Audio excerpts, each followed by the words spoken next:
నమస్తే అండి యూట్యూబ్ ప్రేక్షకులందరికీ నా యొక్క హృదయపూర్వక నమస్కారాలు అండి. మనం ఈరోజు ఈ వీడియోలో మరుగు మందు గురించి తెలుసుకుందాం అండి. దీనికి మరో పేరు వచ్చేసి మరల మందు అని కూడా అంటారు. ఈ యొక్క మరుగు మందు గురించి పూర్తి విషయాలు మీకు చెప్పడం జరుగుతుంది. ఈ వీడియోని మీరు చివరి వరకు చూడండి.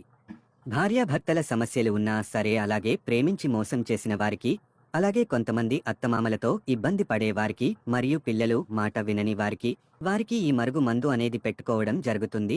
మీరు ఈ మరుగు మందుని మంచికే ఉపయోగించండి, కానీ చెడుకు ఏ మాత్రము ఉపయోగించకండి. అలా ఉపయోగించుకున్నట్లయితే అది మీకే రివర్స్ లా ఉంటుంది. దీనివల్ల మీకు ఎటువంటి సైడ్ ఎఫెక్ట్స్ ఉండదండి. ఈ యొక్క మరుగు మందులో మనకు 2 రకాలు ఉంటాయి. ఒకటి వచ్చేసి కడుపుకు పెట్టేది. దీనికి మనము తినే వాటిలో, తాగే వాటిలో పెట్టుకోవచ్చు. మరొకటి వచ్చేసి తలకు, బట్టలకు, చెప్పులకు, వంటికి రాసుకునేది. ఈ రెండిట్లో మనము ఏది ఉపయోగించినా సరే, వారు కేవలం 24 గంటల నుంచి